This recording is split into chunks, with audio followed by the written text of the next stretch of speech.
가족들이 행복해하니까 사실 그게 가장 좋은 것 같아요.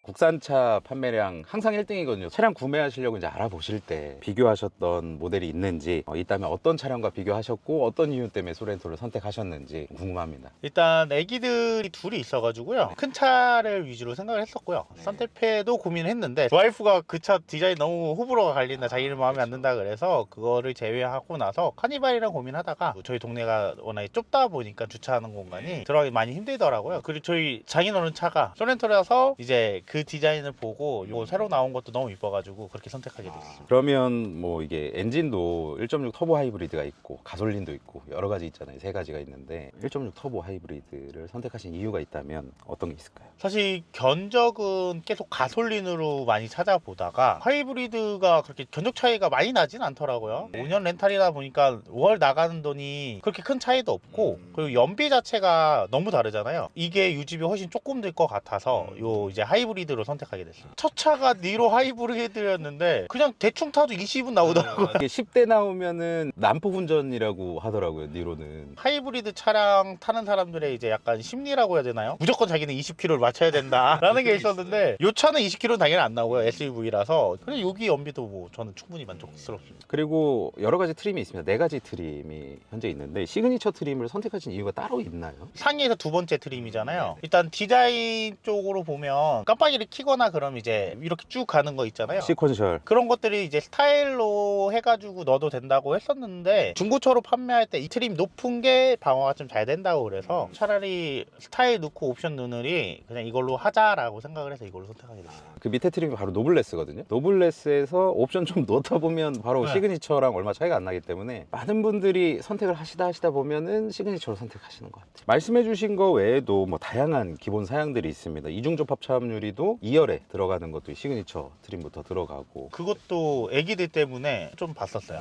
2살, 4살이거든. 차에서 이제 자야 돼서 좀 조용했으면 좋겠다라는 생각이 있었어요. 원래 비싼 게 더 좋아요. 사실은 맞잖아요. 여유만 있다면 더 좋은 거 사야죠. 그리고 이제 5, 6, 7인승이 있습니다. 6인승을 선택하신 이유가 있으시다면? 일단은 애기들이 2명이 있고요. 장인 장모님을 모시고 가거나 처제들이랑 같이 움직여야 할 일이 좀 많더라고요. 5인승은 사실 카시트를 2개 설치하면 가운데 사람을 못하고, 그렇다고 7인승을 하기에는 3열에 활용도 너무 떨어지는 것 같아요. 6인승은 가운데 공간도 있고 지금 3열에 카시트를 설치를 해놨는데 저렇게 설치해놓고 뚫려있다 보니까 애기들도 3열 잘 사요. 예, 아예 막혀있으면 답답해서 못하는데 잘 타더라고요. 그래서 6인승 쪽으로 더 많이 생각을 했었어요. 자, 이제 옵션 중에 드라이브 와이즈랑 헤드업 디스플레이, 빌트인 캠 이렇게 두 개를 넣으셨잖아요. 네네. 드라이브 와이즈를 넣으신 이유랑 헤드업 디스플레이를 넣으신 이유가 더 궁금합니다. 일단은 드라이브 와이즈 같은 경우에는 운전할 때 거의 필수라고 얘기를 하더라고요. 저만 운전하는 게 아니고 와이프도 운전을 하다 보니까 애기 둘 타고 있는데 사고 나면 안 되기 때문에 넣은 것도 있고요. 그리고 하나 더 추가를 했던 게 이제 운전을 할 때 앞에 보이는 게 저한테는 신세계였어요. 헤드업 디스플레이. 네, 이게 있으니까 훨씬 편하더라고요. 이게 인터넷 보면은 헤드업 디스플레이 뭐 쓸모없다, 계기판도 있고 뭐 여기 다 있는데 필요하냐라고 말씀하시는 분들이 계세요. 그분들한테 직접 한번 써보니까 어떻다라고 말씀을 해주시면 좋을 것 같아요. 이게 헤드업 디스플레이가 T맵이랑 연동이 되더라고요. 맞아요. 이거 바뀌었어요, 작년에. 네. 이게 저는 안 되는 줄 알았거든요. 근데 딱 되니까 훨씬 좋고 구간 단속할 때 다 뜨더라고요. 지금 업그레이드해서 그런지 저도 처음 쓸 때는 디스플레이를 많이 봤었는데 이게 익숙해지니까 이걸 볼 필요가 없어요. 그죠. 이거 거의 안 보시죠. 안 봅니다. 저는 딱 진짜 좋게 사신 것 같아요. 드라이브 와이즈랑 헤드업 디스플레이, 빌트인 캠 이렇게 딱 넣으신 게 사실 딱히 끌리는 게 요거 정도밖에 없는 것 같아요. 사운드 옵션도 있고 파노라마 선루프도 옵션으로 있긴 한데 선루프도 사실 고민을 좀 했었는데 저희 캠핑을 좋아하거든요. 6인승인데도 3열까지 있으면 트렁크 아예 없잖아요. 위에다가 이제 가방을 올리거나 그래야 되는데 깨지거나 그럴 일 없겠지만 불안하고 제가 담배를 피질 않으니까 선루프를 열 일이 거의 없더라고요. 다시 옵션을 선택할 수 있는 기회가 주어진다면 다른 옵션 선택하고 싶은 거 있으신가요? 굳이 하자면 사이드 스텝? 근데 이거를 대기를 걸려고 하면 또 오래 걸린다고 그러셔서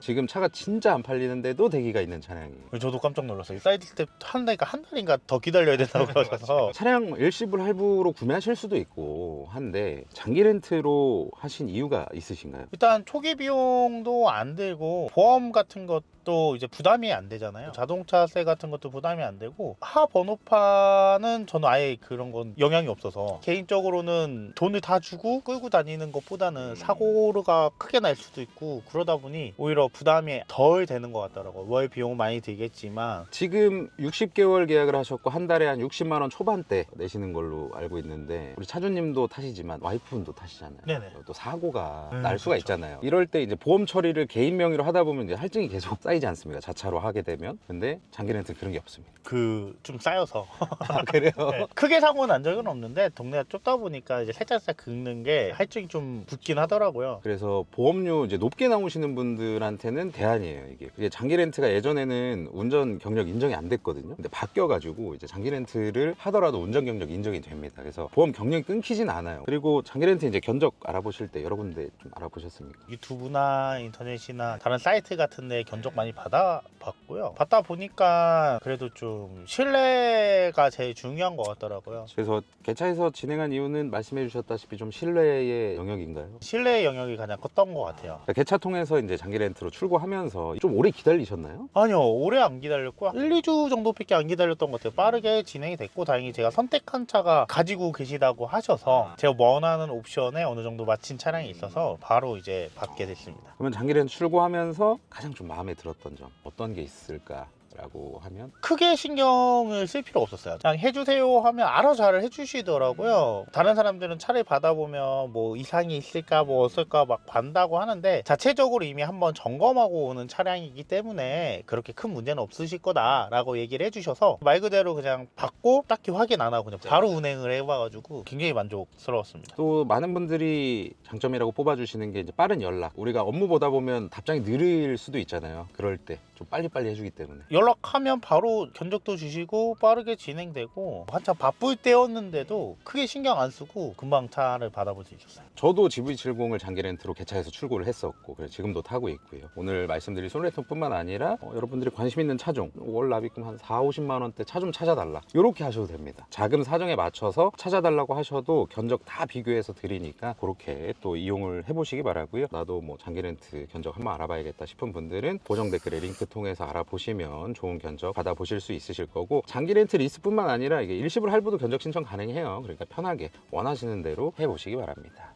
지금 저희 이제 방지턱도 몇 개를 넘고 그렇게 고르지 못한 노면을 진행하고 있는데 서스펜션 많이 궁금해 하실 것 같아요. 승차감 측면에서 있어서 어떻게 좀 서스펜션이 받쳐주고 있다라고 느끼시는지 좀 궁금합니다. 생각한 것보다는 많이 부드럽고요. 개인적으로는 이제 딱딱하다는 생각보다는 자연스럽다라는 생각이 좀 많이 들었습니다. 그리고 평소에 뭐 방지턱이나 요철 지날 때 뭐 차가 이렇게 튕긴다거나 불편함을 느낀다거나 그런 게 있었나요 혹시? 사실 튕긴다는 건 진짜 없었고요. 조금 세게 가는 방지턱도 붕 뜬다? 튀긴다라는 생각은 느끼지는 못했던 것 같아요. 참고로 말씀드리면 이게 E-라이드라고 해가지고 방지턱 넘을 때 이 모터를 제어해서 약간 차를 움직여 줍니다. 다 넘었을 때 다시 이제 차량을 들어서 갈 수 있도록 그런 기술들이 또 적용이 되어 있기 때문에 운전자는 솔직히 잘 몰라요. 저도 잘 몰라요. 이걸 어디서 봐서 아는 거지. 잘 모르지만 그래도 편안함을 느낄 수 있게끔 하는 기술들이 들어가 있다라고 보시면 되겠습니다. 그리고 서스펜션이 좀 편하다고 말씀 주셨는데 어제 또 휴가도 갔다 오셨고 장거리를 또 뛰셨는데 좀 느낌이 어떠세요? 첫 장거리인가요, 이 차로? 이 차로는 첫 장거리고요. 저희가 거제를 거의 매년 가고 있었거든요. K5를 끌고도 갔었는데 비교하기에 너무 좋았었고 SUV가 저는 개인적으로 훨씬 더 좋았습니다. 확실히 피로감은 저는 K5보다는 요게 훨씬 적었다라고 생각이 들어요. 승차감에 대한 불편함은 없던 것 같아요. 사실 노면이 좀 이제 울퉁불퉁한 데는 이게 지금 울퉁불퉁하거든요. 이때는 사실 불편하기보다는 느껴지는구나 라는 건 있는 것 같아요. 승용차랑 비교할 건 아니지만 이럴 때는 웬만한 차들이 다 불편하지 않을까라고 생각을 합니다. 산타페는 약간 더 좀 부드럽다라고 무르운 승차감이고 이제 소렌토가 이제 좀 단단하게 받쳐주면서도 부드러운 승차감인데 약간 그 세팅을 익숙하게 생각을 하시는 것 같아요. 이게 그러면 노면 이렇게 좋은 곳 달릴 때 고속버스 같은 승차감을 0으로 놓고 엄청 단단한 승차감을 10점으로 놓는다면 어느 정도 점수쯤에 있는 것 같아요? 중간 정도 6점, 7점? 진짜 그런 울퉁불퉁한 게 갈 일이 거의 없잖아요. 그렇다 보니까 굉장히 만족스럽고요. 단단하다, 받쳐준다라는 게 좀 더 큰 것 같긴 해요. 너무 무르면 편할진 몰라도 안정감 측면에서 좀 떨어지는 측면이 있거든요. 탄탄하게 받쳐주다 보니까 운전자로 하여금 약간은 안정감이 있게 주행을 할 수 있다. 이렇게 알아주시면 좋을 것 같아요. 그러면 이제 구분길에서 이제 코너 돌 때도 있잖아요. 우리가 직진만 하는 게 아니니까 코너 돌면 차가 뭐 기울어지거나 흔들리거나 하는 느낌은 있나요? 어느 정도? 전혀 그런 거는 못 느꼈던 것 같고요. 꽉 잡아주는 느낌이 개인적으로 더 있는 것 같아요. 참고로 말씀드리자면 이 다이나믹 토크 벡터링이라 그래가지고 코너 돌 때 필요한 곳에 0.01초 단위로 토크를 배분을 합니다. 그래서 차가 원래 밀려야 되는데 아마 느껴보셨을 거예요. 핸들 더 감으면 그쪽으로 말려 들어가는 느낌, 그런 느낌을 받으실 수가 있기 때문에 코너를 도신다고 하더라도 그렇게 뭐 불안하거나 그렇지는 않으실 거예요. 그거에 대해서 느껴본 적은 사실 없어요. 그렇게 예민한 편은 아니라서 코너 돌 때 쏠리거나 그런 것도 없었고, 생각해보니까 안정감이 굉장히 뛰어난 것 같긴 하네요. 동승자분들, 애기들도 뭐 불편한 거 많이 못 느끼죠? 애기들은 더 많이 만족스러워 하고요. 와이프도 굉장히 편안하게 잘 타고 다녀요. 그러면 이제 다음으로는 이제 장거리 주행하실 때 고속도로 타고 가잖아요. 주행하실 때 뭐 차가 둥실둥실 된다든지 아니면 단단하게 바닥을 눌러 잡고 간다든지 이런 느낌이 있으셨을 텐데 둘 중에 어떤 걸까요? 바닥을 잡고 간다는 느낌이 좀 더 강했던 것 같아요. 거제에서 올라오면서 비가 엄청 많이 왔었는데 사실 이게 2륜을 사다 보니 4륜이 이제 더 안정적이라고 해서 걱정했었는데 잡아주는 느낌이 더 강하다 보니까 잘 왔던 것 같아요. 편안하게. 충격을 흡수하는 것뿐만 아니라 바닥을 얼마나 잘 움켜 잡고 가느냐도 서스펜션의 큰 역할 중에 하나입니다. 그래서 소렌토는 아주 세팅을 잘한 서스펜션 중에 하나이기 때문에 이렇게 잡고 가는 능력이 상당히 좀 탁월해요. 그리고 이제 비도 많이 오고 바람도 좀 많이 불었지 않아요? 어제 안정적이었습니까? 차가 흔들린다거나. 전혀 그런 거 못 느꼈고요. K5 같은 경우에는 바람 많이 부는 데가 있잖아요. 그때 차가 쏠린다는 느낌이 사실 있었거든요. 근데 소렌토 타고 나서는 차가 쏠린다고 느껴본 적은 없었던 것 같아요. 이거 뭐 드라이브 모드 변경하면서 타시나요? 드라이브 모드는 에코로 맞춰놓고 타고요. 스포츠랑 그런 거는 지금 현재 바꿔놓고 타본 적은 없어요. 그냥 에코 모드로 해도 운전하는데 어려움이나 잘 안 나간다라는 느낌은 크지 않고요. 하이브리드다 보니까 연비를 생각하고 탄 차라서 스포츠를 할 거면 하이브리드를 안 사는 게. 저는 하이브리드 차량에서 스포츠 모드 쓸 때는 배터리 빨리 충전해야 될 때 스포츠 모드 놓고 밟으시면 금방 충전됩니다. 자, 그 다음은 이제 MVH를 말씀을 드릴 텐데 소음, 진동, 그로 인한 불쾌감 이런 거예요. 우리가 정차했다가 시동 걸고 모터만 처음에 구동을 하잖아요. 엔진이 갑자기 들어올 때 좀 소음이 크다고 느끼시나요? 전혀 소음 부분에 있어서는 사실 거의 안 느껴지고요. 전기 모터랑 휘발유 같이 하다 보면 소음이 크다라고 느낄 수 있는데 상대적으로 맞죠? 네, 오히려 K5 휘발유 차 끌 때보다 더 조용하다라는 생각이 들 정도로 동시 돌아도 소리가 크게 느껴지지 않습니다. 애기들이 잘 때도 너무 편안하게 잘 잡니다. 정차 중에 또 엔진이 돌 때 뭐 진동이나 이런 게 느껴지기도 하나요? 오래 세워놓으면 중간에 갑자기 윙 하는 게 있긴 있는데 잠깐 했다가 금방 꺼지는? 그것도 그렇게 소리가 크진 않아요. 소리에 대해서는 큰 걱정 안 하셔도 될 것 같아요. 타이어 소음이라든지 노면 소음 좀 민감하세요? 그 민감한 편은 아닌데 그렇다고 둔감하지는 않거든요. K5 14년식 차를 타고 다니다 보니까 오히려 그 차보다 더 조용하다고 느껴져요, 사실. 노면 방음이라든지 이런 것들이 2019년, 20년 이후로 급격하게 많이 좋아졌습니다. 이중접합 차음률이라든지 이런 노면 소음에 대한 대책들을 지금은 진짜 되게 잘 해놓은 거거든요. 만족스럽습니다. 이게 고속주행을 하다 보면 120km 고속도로 다 있잖아요. K5는 이게 지금 창문을 열어놓은 건지 좀 힘들었었는데 이 차는 노면에서 들어오는 소리는 거의 무시할 수 있을 정도라고 생각을 해요. 그러면 고속주행 하셨을 때 풍절음 좀 나나요, 이거? 아니요, 거의 안 났어요. 그게 좀 많이 놀랐어요. K5 대비해서 바람소리 많이 들려야 되는데 거의 안 들리고 조용하게 잘 가는 것 같더라고요. 다음으로 이제 뭐 변속기 얘기 많습니다. 이 하이브리드인데 왜 8단이 아니냐 도대체 맨날 6단만 쓰냐 요런 이제 얘기가 많아서 한번 여쭤는 볼게요. 정차하고 출발할 때 기어가 이제 올라가잖아요. 그때의 느낌이 좀 자연스러운가요? 아니면 뭐 움찔거리거나 튕긴다거나 그런 게 있나요? 애기들이랑 같이 타다 보니까 세게 밟은 경우가 거의 없다 보니까 못 느꼈던 것 같기도 한데요. 일반적으로 운전할 때는 거의 느껴본 적 없어요. 가속 페달을 세게 밟을 때랑 살살 밟을 때랑 뭐 크게 차이가 있어요? 아니요, 그런 건 느껴본 적 없던 것 같아요. 기존에 타시던 차량하고 비교를 했을 때 출발할 때의 이런 느낌이 조금 다른가요? 느낌은 확실히 좀 다르긴 한 것 같아요. 이 언덕길이나 그럴 때에 대한 반응 속도라고 해야 되나요? 이때는 사실 못 따라가죠, 다른 차량을. 그럼에도 이 정도면 메리트 있다고 생각을 합니다. 왜 이렇게 느려? 힘이 없어? 막 그런 느낌은 아니에요. 그래서 저도 6단이면 충분하다라고 말씀을 드린 겁니다. 지금 2.5 터보 하이브리드도 6단이 들어가죠. 변속기로 인해서 승차감을 저해시키는 일은 없다라고 봐주시면 될 것 같습니다. 다음 시트가 또 많은 영향을 미치는데 운전석에 앉자마자 느낀 뭐 편안함 혹은 불편함 같은 게 따로 있으신가요? 허리나 엉덩이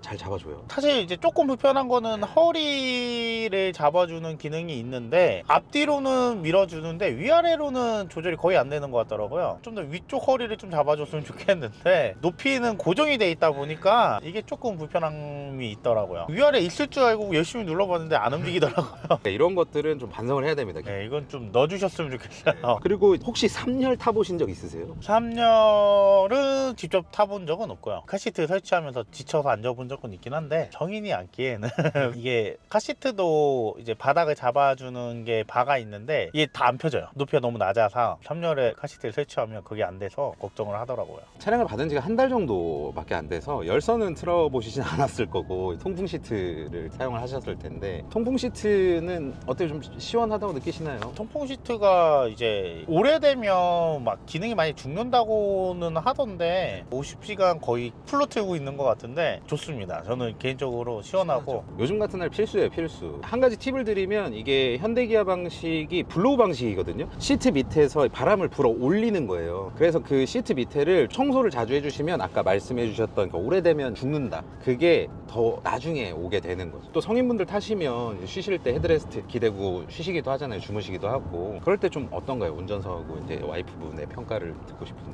불편하다고 느끼지는 않았던 것 같아요. 저도 그렇고 와이프도 그렇고 비교군이 딱히 없어서 사실 저는 개인적으로 만족스럽습니다. 출력으로 넘어가 볼게요. 1.6 터보다 보니까 이 1.6이라는 그 숫자만 가지고 2등치 1.6이 맞냐라고 하시는 분들이 있어서 이게 이제 235마력에 37.4kg 포스미터 정도의 숫자적인 수치를 가지고 있는데 실제로 느껴보셨을 때는 출력이 부족하다 안 부족하다 라고 딱 이렇게 말씀해 주시면 좋을 것 같아요. 부족함은 거의 못 느꼈던 것 같고요. 니로랑 비교를 하자면 너무 초창기였기 때문에 니로가 그때는 사실 언덕길 올라가거나 그럴 때 힘들다, 힘내라 막 장난처럼 농담처럼 하고 그렇게 다녔었는데 이 차는 그런 느낌은 못 받았던 것 같아요. 어제 같은 6명을 다 태우고 왔었거든요. 그때는 약간 무겁다는 느낌은 없지 않아 있었는데 3-4명까지 탔을 때는 힘내라 외칠 정도로 그 정도로는 아니었어요. 그러니까 이게 걱정은 많이 하시는데 사실상 실제로 타보시는 분들은 이 정도 출력이면 만족스럽다라고 말씀을 많이 하세요. 그 이유가 모터만으로 초반에 구동을 많이 하기도 하고 모터는 바로 최대 토크가 나오잖아요. 그래서 오히려 초반엔 좀 경쾌하고 엔진이 붙을 때도 붙은지도 모르게 붙어서 같이 출력을 내다 보니까, 그리고 우리가 평소에 도로에서 많이 보는 차량들이 이게 200마력이 넘는 차량들도 뭐 있기야 있겠지만 그렇게 많진 않아요. 235마력이면 사실상 일상적으로 타기에는 저는 무리가 없다고 봐야 됩니다. 생각보다 잘 나간다는 생각이 많이 들어요. 밟은 대로 나간다라는 느낌이 좀 많이 들기 때문에. 그러면 출력에 대해서 점수를 주신다면 10점 만점에 몇 점 정도 좀 주실 수 있으실까요? 8점 정도는 충분할 것 같아요. 충분히 만족스럽습니다. 그러면 나가는 것뿐만 아니라 브레이크도 상당히 중요한데 브레이크 페달을 딱 밟기 전에 내가 이 정도 밟으면 이 정도 쓰겠구나 이렇게 예측이 좀 하기 쉬운가요? 이게 처음에 운전했을 때는 좀 세게 밟히는 느낌이 있었거든요. 그래서 덜컹덜컹 쓰는 경우가 있었는데 익숙해지면 나쁘지 않은 것 같아요. 근데 상대적으로 브레이크가 좀 세다라는 느낌은 있는 것 같아요. 그리고 조금 밟다가 더 밟고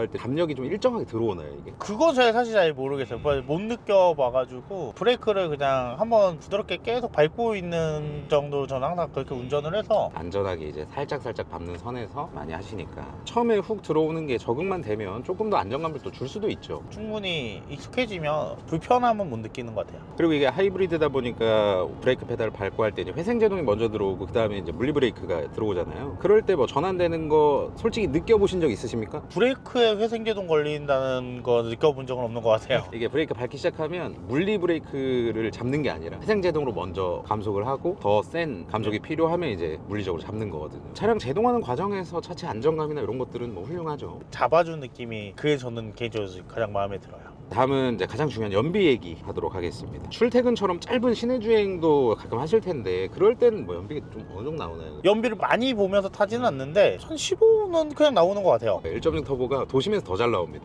연비는 너무 잘 나와서. 만족스러우시죠? 아 근데 니로 한번 타신 경험이 있어가지고 니로는 사실 그 깡패차여가지고 네, 깡패차. 그거랑 비교하면 약간 반칙인 것 같고. 그러면 거제도 갔다 오셨을 때 그래도 많이 밟진 않더라도 이제 정속 주행도 많이 하고 크루즈 컨트롤도 걸고 하잖아요. 네네. 연비가 어느 정도 나왔어요 어제? 16은 나왔던 것 같아요. 지금 1729km에 16.3km/L입니다. 어제 늘려놓은 거라서.